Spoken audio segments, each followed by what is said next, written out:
بسم اللہ الرحمن الرحیم۔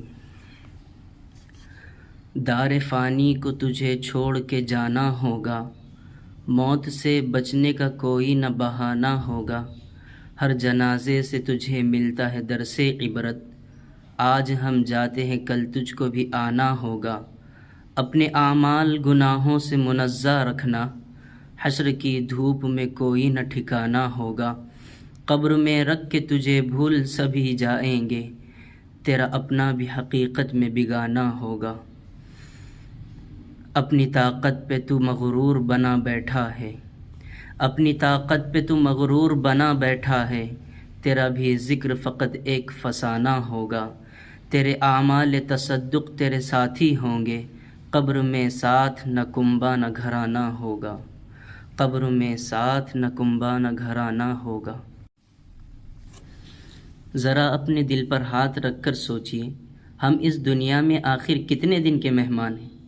کبھی ہم نے تنہائی میں بیٹھ کر اپنے آپ سے یہ سوال کیا ہے کہ اگر آج ہماری زندگی کا آخری دن ہو تو کیا ہم موت کے لیے تیار ہیں؟ ہم میں سے ہر شخص جانتا ہے کہ موت آنی ہے، ضرور آنی ہے، کسی حال میں ٹلنے والی نہیں، لیکن عجیب بات یہ ہے کہ موت کا یقین تو ہے مگر موت کی تیاری نہیں۔ ہم جانتے ہیں کہ ایک دن ہمیں اس دنیا سے جانا ہے، مگر ہمارے منصوبے ایسے ہیں جیسے ہمیں ہمیشہ یہیں رہنا ہے۔ گھر بنانا ہے، کاروبار بڑھانا ہے، مال جمع کرنا ہے، فلاں جگہ پہنچنا ہے، فلاں کام مکمل کرنا ہے، بچوں کے مستقبل کی فکر کرنی ہے، دنیا کی ایک کے بعد دوسری خواہش پوری کرنی ہے۔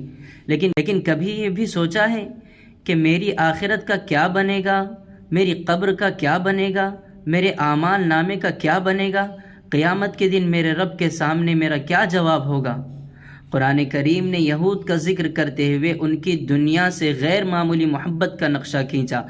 ان میں سے ہر شخص چاہتا تھا کہ اسے 1000 سال کی عمر مل جائے، لیکن سوال یہ ہے کہ اگر انسان کو 1000 سال بھی دے دیے جائیں تو کیا وہ ہمیشہ زندہ رہ سکتا ہے؟ نہیں، بالکل نہیں۔ 1000 سال بھی گزر جائیں گے، پھر ایک دن موت کا پیغام آ جائے گا۔ اور یہی انسان کی سب سے بڑی غفلت ہے کہ وہ عمر کی لمبائی کے خواب دیکھتا ہے لیکن زندگی کی حقیقت کو بھول جاتا ہے۔ انسان سوچتا ہے ابھی تو عمر پڑی ہے، ابھی جوانی ہے، ابھی صحت ہے، ابھی کاروبار کرنا ہے، ابھی کچھ مال جمع کرنا ہے، ابھی دنیا دیکھنی ہے، ابھی بہت کچھ کرنا ہے، اور اسی ابھی کے دھوکے میں پوری زندگی گزر جاتی ہے۔ شیطان انسان کو گناہ پر اکساتا ہے اور کہتے رہتا ہے بعد میں توبہ کر لینا۔ نماز میں اگر سستی ہو رہی ہے تو شیطان کہتا ہے ابھی عمر ہی کیا ہے، بعد میں پابندی کر لینا۔ اگر قرآن سے تعلق کمزور ہے تو شیطان کہتا ہے فرصت ملے گی تو پڑھ لینا۔ صدقہ نہیں دے رہا ہے تو شیطان کہتا ہے ابھی بہت خرچ ہے، بعد میں دے دینا۔ گناہوں کو چھوڑنا ہے تو شیطان کہتا ہے بڑھاپے میں نیک بن جائیں گے۔ کیا کسی کو معلوم ہے کہ بڑھاپا آئے گا بھی یا نہیں؟ کیا معلوم جس بڑھاپے کے لیے ہم نیکی کا منصوبہ بنا رہے ہیں وہاں تک پہنچنے کی مہلت ہی نہ ملے۔ موت عمر نہیں دیکھتی۔ ہم نے جنازے دیکھے ہیں، کبھی بوڑھے کا جنازہ اٹھتا ہے، کبھی جوان کا، کبھی صحت مند انسان اچانک دنیا سے چلا جاتا ہے، کبھی ایسا شخص جس نے ابھی زندگی کا آغاز ہی کیا تھا، یہ سب کے سب چلے جاتے ہیں۔ موت یہ نہیں دیکھتی کہ ہماری عمر کتنی ہے، موت صرف وقت دیکھتی ہے، اور جب وقت پورا ہو جاتا ہے تو انسان کو دنیا سے اٹھا لیا جاتا ہے۔ کتنے لوگ کل ہمارے ساتھ تھے، آج قبروں میں ہیں، کتنے لوگ کل ہمارے ساتھ بیٹھتے تھے، آج ان کے گھروں میں ان کی تصویریں رہ گئی ہیں۔ کتنے لوگ کہتے تھے ابھی کام بہت ہے، لیکن موت نے کہا تمہارے کام باقی ہوں گے لیکن تمہاری مہلت باقی نہیں۔ ذرا اس منظر کو اپنے سامنے لائیے، ایک شخص زندگی بھر منصوبے بناتا رہا، وہ سوچتا تھا پہلے یہ کام کروں گا، پھر وہ مکان بناؤں گا، پھر کاروبار بڑھاؤں گا، پھر فلاں جگہ جاؤں گا، پھر سکون سے عبادت کروں گا، مگر اچانک ایک دن موت آ گئی۔ جس جسم کو وہ مضبوط سمجھتا تھا وہ کمزور پڑ گیا، جن ہاتھوں سے دنیا جمع کی تھی وہ بے جان ہو گئے، جن آنکھوں سے دنیا کے خواب دیکھے تھے وہ بند ہو گئی، جن قدموں سے دنیا کی طرف دوڑتا تھا وہ رک گئے، اور پھر لوگوں نے اسے غسل دیا، کفن پہنایا، جنازہ پڑھا اور قبر میں اتار دیا۔ وہ شخص جس نے پوری زندگی دنیا کے لیے تیاری کی تھی اب آخرت کے سفر پر روانہ ہو گیا۔ میرے عزیزو، دنیا میں سفر پر جانے والا شخص بھی تیاری کرتا ہے۔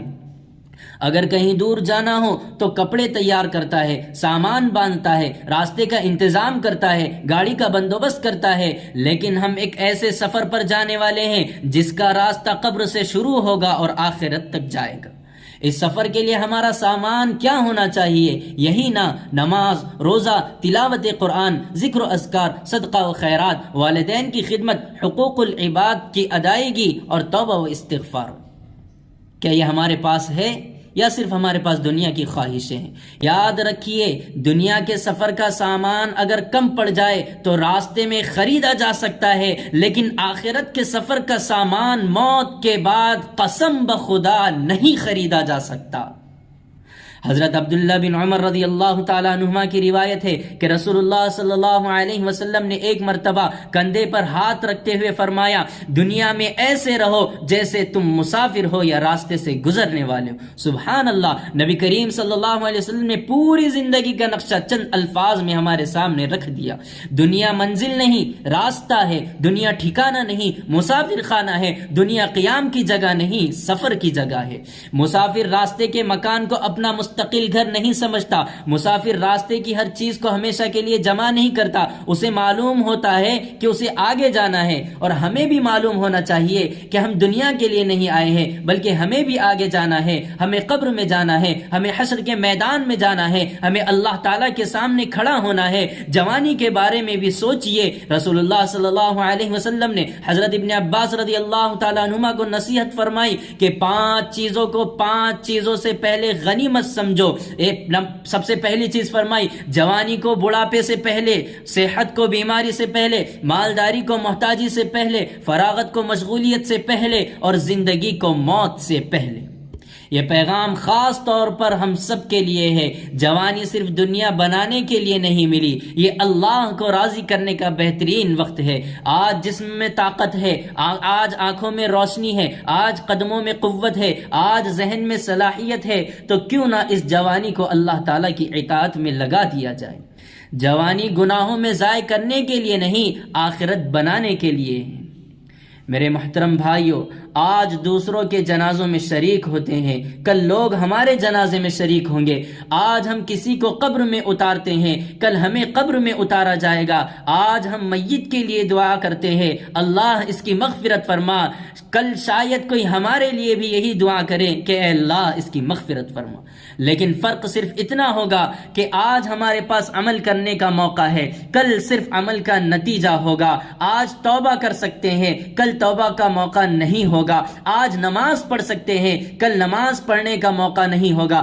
آج صدقہ دے سکتے ہیں، کل صدقہ دینے کا موقع نہیں ہوگا۔ آج حقوق ادا کر سکتے ہیں، کل حقوق ادا کرنے کا موقع نہیں ہوگا۔ آج اپنے رب کو منا سکتے ہیں، کل فیصلہ ہو چکا ہوگا۔